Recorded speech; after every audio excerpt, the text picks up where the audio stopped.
Ubi Societas Ibius. Di mana ada masyarakat, disitulah hukum berada. Assalamualaikum warahmatullahi wabarakatuh. Shalom, Om Swastiastu, Namo Buddhaya, Salam Kebajikan.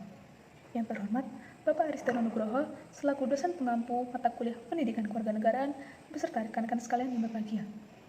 Perkenalkan, nama saya Diva Livia Nabila dari kelas B, Prodi Diploma 4 Pertanahan, Sekolah Tinggi Pertanahan Nasional.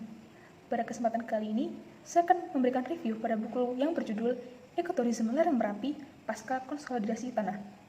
Buku ini ditulis oleh Bapak Aristono Nugroho dan Bapak Sutaryono yang diterbitkan pada tahun 2015 oleh STPN Press.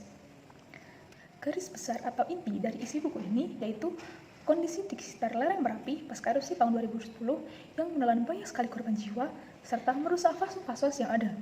Tak hanya itu, hal atas tanah masyarakat mengalami problematika karena diluluhlantahkan oleh material apa saja yang dikeluarkan oleh Merapi kala itu. Selanjutnya, dalam melakukan pengembalian hak atas tanah bagi masyarakat, dilakukanlah konsolidasi tanah dengan peranan beberapa stakeholder, serta dilanjutkan dengan membangun ekoturisme di Gunung Merapi sebagai langkah pengembalian livelihood di Gunung Merapi. Kunci pembahasan yang akan saya sampaikan yang pertama, paparan mengenai pasca erupsi Gunung Merapi. Yang kedua, konsolidasi tanah. Yang ketiga, ekoturisme. Dan yang keempat, strategi pengembangan ekoturisme tersebut. Yang pertama, paparan mengenai pasca erupsi Gunung Merapi. Seperti yang kita tahu, Gunung Merapi memiliki pesona alam sangat indah yang digunakan sebagai tempat untuk pariwisata, serta memberikan dampak positif bagi kesuburan tanah dan tumbuhan di sekitarnya. Namun, Gunung Merapi sendiri tergolong gunung yang cukup bahaya karena Gunung Merapi memiliki siklus letusan erupsi yang cukup fluktuatif. Kendati demikian, menyebabkan masyarakat di sekitarnya harus memiliki wawasan tanggap bencana dan waspada apabila sewaktu-waktu bisa terjadi erupsi atau letusan Gunung Merapi. Dalam hal ini, peranan BNPB untuk melakukan manajemen bencana harus benar-benar digencarkan. Hal yang harus digarisbawahi dalam menanggapi bencana alam, yang pertama, kesadaran masyarakat harus dibina dan dikembangkan. Yang kedua, peranan pemerintahan juga harus ditingkatkan. Yang ketiga, keadaan atau aktivitas seismik Gunung Merapi juga harus dipahami dan diketahui oleh masyarakat sekitar. Salah satu kunci atau aspek dalam penanggulangan bencana yaitu mengenai aspek pertanahan. Mengapa demikian? Aspek pertanahan sendiri bisa memetakan kehidupan di kemudian hari. Hal itu dilakukan dengan beberapa fase. Yang pertama, shelter, memerhatikan shelter untuk penghidupan. Yang kedua, pemetaan atas tanah yang bebas bencana, serta tanah yang berisiko terkena bencana. Yang ketiga, tindakan dalam mengurangi atau bentuk antisipasi apabila terjadi perampasan atau perebutan tanah yang terdampak bencana. Dan yang terakhir, koordinasi antar stakeholder yang bertanggung jawab saat tanggap darurat dan hingga proses rekonstruksi atau rehabilitasi. Mengenai hal itu, masyarakat harusnya dapat merespon dengan cara yang positif. Hal tersebut pastinya dapat diwujudkan dengan pemberdayaan supaya pemetaan kehidupan di masa depan dapat tergambarkan. Setelah itu, saatnya penataan berupa konsolidasi. Yang pertama, keikutsertaan Badan Pertanahan Nasional untuk menaksir kebutuhan dan dampak bencana alam yang kaitannya dengan pertanahan, persiapan peta, persiapan unsur kelembagaan untuk mengelola pertanahan kawasan bencana. Yang kedua, aksesibilitas Badan Pertanahan untuk masyarakat dengan cara intensifikasi pelayanan serta pengedukasian terhadap masyarakat mengenai hak atas tanah. Yang ketiga, perencanaan pengembalian dan pengintegrasian masyarakat dalam areal penempatan oleh Badan Pertanahan Nasional agar dapat diterima masyarakat serta perkiraan dalam pelaksanaan pengembalian dan reintegrasi masyarakat. Dan yang terakhir, Badan Pertanahan Nasional melakukan analisis terhadap kondisi tanah dan properti dengan penyesuaiannya serta memberikan bantuan hukum terhadap regulasi yang berlaku agar apabila terjadi sengketa, hal tersebut dapat diproses sedemikian rupa. Pembahasan yang kedua yakni mengenai konsolidasi tanah berbasis partisipatif. Payung hukum dari konsolidasi tanah sendiri yaitu Peraturan Kepala Badan Pertanahan Nasional Nomor 4 Tahun 1991. Dalam peraturan tersebut dijelaskan bahwasanya konsolidasi tanah merupakan kebijakan pertanahan mengenai penataan kembali penguasaan dan penggunaan tanah sesuai RT/RW serta usaha pengadaan tanah untuk kepentingan pembangunan. Sehingga dapat kita simpulkan dua kegiatan yang dilakukan dalam konsolidasi tanah tersebut yaitu penataan kembali mengenai pertanahan serta pengadaan tanah. Dalam buku tersebut disebutkan bahwasanya praktik dari konsolidasi tanah tersebut dilakukan di 6 dusun. Yang pertama, Dusun Pangukrejo, 2 Dusun Palamsari, 3 Dusun Petung, 4 Dusun Kaliadem, 5 Dusun Jambu, dan yang terakhir Dusun Kopeng. Dalam buku tersebut dijelaskan bahwasanya partisipatoris tersebut hanya sebatas bagaimana melakukan penataan penguasaan dan kepemilikan tanah. Partisipatoris tersebut di luar pengadaan biaya, karena biaya yang dilakukan dalam konsolidasi tanah adalah ditanggung oleh APBN. Subjek objek dari pengadaan tanah tersebut pastinya diatur dalam Peraturan Nomor 4 Tahun 1991. Dalam buku tersebut juga disebutkan bahwasanya bentuk partisipatifnya dengan secara langsung mengikutsertakan pihak lain, yaitu pihak PPPM STPN serta beberapa taruna. Kegiatan yang dilakukan oleh PPPM serta beberapa taruna tersebut yaitu berupa penyiapan kelengkapan administrasi berkas serta memberikan penyuluhan bagi masyarakat sekitar. Konsolidasi tanah sendiri memiliki tujuan untuk melakukan perubahan yang sesuai dengan RT RW sehingga memungkinkan untuk melakukan perubahan terhadap ketidakteraturan dalam penggunaan tanah. Proses yang dilakukan dalam konsolidasi tanah sendiri yaitu yang pertama, pelepasan hak yang dilakukan sementara. Dalam proses tersebut, tanah yang dimiliki masyarakat menjadi tanah berstatus tanah negara. Selanjutnya, tanah yang sudah dilakukan pelepasan hak tersebut diproses oleh Badan Pertanahan Nasional, baik dilakukan pemetaan ulang atau lainnya. Setelah melakukan proses tersebut, dilakukanlah sertifikasi ulang dan sertifikat tersebut akhirnya dibagikan pada masyarakat. Hal ini dilakukan agar sesuai dengan RT RW. Sebelum melakukan konsolidasi tanah, pastinya ada prakonsolidasi tanah. Prakonsolidasi tanah tersebut berupa penyuluhan, pradesain, serta penetapan STUP. Dalam mensukseskan hal itu, perlu membangun komunikasi yang baik dengan langkah-langkah melibatkan masyarakat untuk berkontribusi penuh serta menggalang kemitraan strategis dengan berbagai pihak. Tentu saja, dalam pelaksanaan konsolidasi tanah di masyarakat, pasti memiliki beberapa kendala. Yang pertama, karena keterbatasan alat. Yang kedua, medan yang berat. Dan yang ketiga, belum adanya patok yang terpasang. Pada konsolidasi tanah di Merapi, setelah dilakukan beberapa proses tersebut, puncaknya dilakukanlah penerbitan sertifikat konsolidasi yang merupakan upaya perwujudan ekoturism sebagai strategi penghidupan. Penerbitan sertifikat tersebut dilakukan serentak dan dibagikan langsung oleh Menteri APR BPN pada tahun 2015. Ekoturism sendiri memiliki pengertian menurut UNESCO yang berarti ekowisata yang merupakan pariwisata bertanggung jawab yang dilakukan pada tempat-tempat alami serta memberikan kontribusi terhadap kelestarian alam dan peningkatan kesejahteraan masyarakat setempat. Prinsip ekoturism menurut UNESCO diantaranya prinsip pelestarian, prinsip pendidikan, prinsip pariwisata, prinsip perekonomian, serta prinsip partisipatoris masyarakat setempat.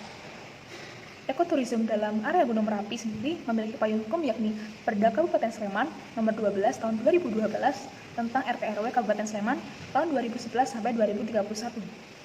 Implementasi ekoturism di kawasan Gunung Merapi pasca erupsi tersebut menyangkut beberapa aspek, yang diantaranya aspek ekonomi, aspek sosial, serta aspek budaya. Yang pastinya hal tersebut meliputi di beberapa dusun yang sudah saya sampaikan terhadap 6 dusun tersebut. Yang pertama, implementasi ekoturism di Dusun Pangkurjo. Dalam aspek ekonominya, masyarakat setempat melakukan budidaya kelengkeng dengan pengembangannya sebagai daerah agrowisata, serta melakukan ternak sapi dan pengembangan wisata lavatur dengan penyewaan fasum-fasos yang ada. Pada aspek sosial masyarakat tersebut yakni memiliki karakter tradisional terhadap siaga bencana karena daerahnya yang cukup rawan bencana. Sedangkan pada aspek budayanya, Desa Pangkurjo terkenal sebagai desa yang kental dengan budaya kearifan lokal, yaitu biasanya dilakukan suatu tradisi yang berupa tradisi labuhan. Yang kedua, implementasi ekoturism di Dusun Palangsari. Dalam aspek ekonominya, dilakukanlah pengembangan tanaman mandiri, biasanya berupa tanaman sengon, bambu, dan kelanjana. Setelah itu, masyarakat biasanya juga melakukan pengembangan tanaman sampingan dan melakukan aktivitas agrowisata. Masyarakat sekitar cenderung berekonomi dengan menyediakan makanan atau minum, serta tetap dengan profesi tani ternaknya atau profesi yang sudah berbudaya di daerah tersebut. Sedangkan pada aspek sosialnya, karakter dari masyarakat Dusun Palangsari merupakan karakter masyarakat tradisional pedesaan. Pada aspek budayanya, di Dusun Palangsari terkenal memiliki kearifan historikal yang ditandai dengan petilasan dari Mbah Marijan sebagai cagar budaya yang ada. Yang ketiga, implementasi ekoturism di Dusun Petung. Kondisi ekonomi di Dusun Petung biasanya dilakukan atau ditandai dengan penanaman serta pengembangan pembelajaran perkebunan atau agrowisata terhadap tanaman sengon, mahoni, akasia, cengkeh, dan lain-lain. Hal ini pasti ditandai karena Dusun Petung sendiri berada di dusun atau di kawasan yang merupakan dataran tinggi. Setelah itu, kondisi ekonomi tersebut biasanya ditandai karena masyarakat mengembangkan potensi hasil khasnya berupa tanaman kopi serta umbi-umbian yang kemudian dijadikan oleh-oleh khas dari Dusun Petung. Adapun Aspek sosial dari masyarakat Dusun Petung sendiri merupakan masyarakat dengan karakter tradisional yang aktif. Dan kondisi budaya pada Dusun Petung sendiri merupakan kawasan masyarakat yang memiliki kearifan ekologikal ditandai dengan tradisi dadan kali atau yang merupakan perombakan atau membuat kali tersebut atau sungai tersebut menjadi manfaat sebagaimana semestinya. Selanjutnya, implementasi ekoturism pada Dusun Jambu. Pada Dusun Jambu tersebut, biasanya masyarakat melakukan agrowisata pohon jambu ditandai karena Dusun Jambu tersebut berada di kawasan dataran tinggi. Biasanya, masyarakat juga melakukan aktivitas ekonomi dengan cara penjualan galian C. Galian C ini berupa seperti batu, kerikil, dan pasir yang merupakan material-material dari Gunung Merapi. Tak hanya itu, aktivitas ekonomi yang dilakukan oleh masyarakat Dusun Jambu yakni berupa ternak sapi perah. Aspek sosial dari masyarakat Dusun Jambu sendiri yaitu masyarakatnya cenderung dinamis dan responsif terhadap perubahan sosial. Ada aspek budayanya yakni masyarakat sekitar masih kental dengan kearifan spiritual dengan ditandai tradisi yang bernama Merti Dusun. Selanjutnya, implementasi ekoturism di Dusun Kopeng. Di Dusun Kopeng tersebut ditandai bagaimana masyarakat ini bisa belajar dan survive untuk hidup di sana. Pertanian yang biasa dilakukan oleh masyarakat di Dusun Kopeng yaitu pertanian berbasis on-farm, off-farm, maupun non-farm. Kondisi sosial dari masyarakat Dusun Kopeng tersebut tergolong masyarakat tradisional sederhana. Dengan aspek budayanya, yakni masyarakat tersebut melakukan pelestarian kearifan kultural dengan ditandai adanya kesenian berupa tarian jatilan. Konsolidasi potensi lereng Merapi tersebut perlu dilakukan untuk memberikan manfaat bagi masyarakat dengan cara mengkolaborasikan potensi berupa potensi alam, potensi ekonomi, potensi sosial, dan potensi budaya. Dan ekoturism sendiri merupakan jawaban bagaimana masyarakat melakukan konsolidasi terhadap potensi yang berada di kawasan Gunung Merapi. Pembahasan yang terakhir yakni mengenai strategi pengembangan ekoturism sendiri. Ada beberapa poin yang saya dapatkan dari bab tersebut. Yang pertama, optimalisasi hasil konsolidasi dengan cara setelah melalui tahap konsolidasi tanah tersebut, dilakukanlah penerbitan sertifikat hak atas tanah bagi penduduk sebagai kejelasan atau alat bukti hukum yang sah. Pemberian sertifikat ini juga memudahkan untuk pelaksanaan ekoturism sehingga segera potensi dapat berdaya guna. Yang kedua, pengembangan kelembagaan. Menyangkut hal di atas atau poin pertama, perlu peran kelembagaan dalam pengaturan dan pengelolaan wilayah yang akan dikembangkan. Pastinya, dalam hal ini, konteksnya merupakan mengelola kawasan pariwisata berbasis sumber daya alami. Hal ini sejalan dengan prinsip land use planning untuk mewujudkan keberlanjutan penggunaan tanah di wilayah pedesaan.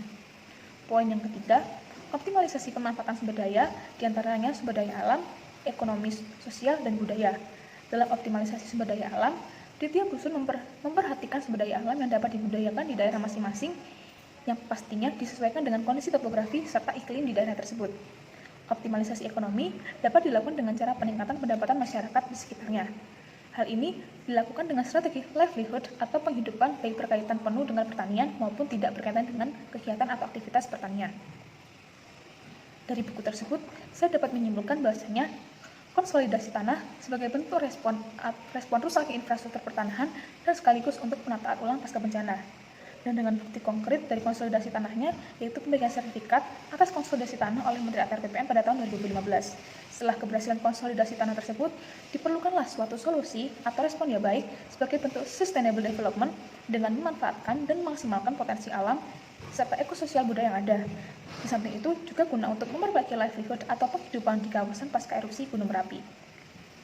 Cukup sekian dapat saya sampaikan. Terima kasih dan mohon maaf bila ada kekurangan yang saya sampaikan. Sampai jumpa. Wassalamualaikum warahmatullahi wabarakatuh. Shalom, Om Swastiastu, Namo Buddhaya.